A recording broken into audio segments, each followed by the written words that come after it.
Hi friends, welcome back to T2B gallery. August 23న theatre and ఓటీటీలో release కాబోతున్న Telugu movies గురించి తెలుసుకుందాం. Marutinagar Subrahmanyam August 23 release. Demonte Colony 2 August 23న రిలీజ్ అవుతుంది. ఇంద్ర 4K వర్షన్లో ఆగస్ట్ 22న రిలీజ్ అవుతుంది.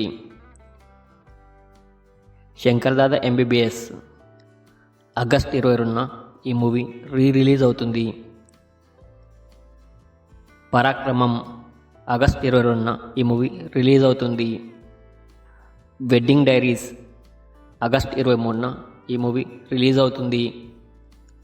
రేవు ఆగస్ట్ 23న ఈ మూవీ రిలీజ్ అవుతుంది. కల్కి 2898 AD ఆగస్ట్ 23 నుంచి అమెజాన్ ప్రైమ్లో స్ట్రీమింగ్ అవుతుంది. రాయన్ ఆగస్ట్ 23న అమెజాన్ ప్రైమ్లో స్ట్రీమింగ్ అవుతుంది. ఫాలో కరో యార్ ఆగస్ట్ 23 నుండి స్ట్రీమింగ్ అవుతుంది. యాంగ్రీ యంగ్ మ్యాన్ ఆగస్ట్ 20న అమెజాన్ ప్రైమ్లో స్ట్రీమింగ్ అవుతుంది. గర్ ఆగస్ట్ 20న డిజ్నీ ప్లస్ హాట్స్టార్లో స్ట్రీమింగ్ అవుతుంది. ముంజియా ఆగస్ట్ 24న ఈ మూవీ స్టార్ గోల్డ్లో స్ట్రీమింగ్ అవుతుంది.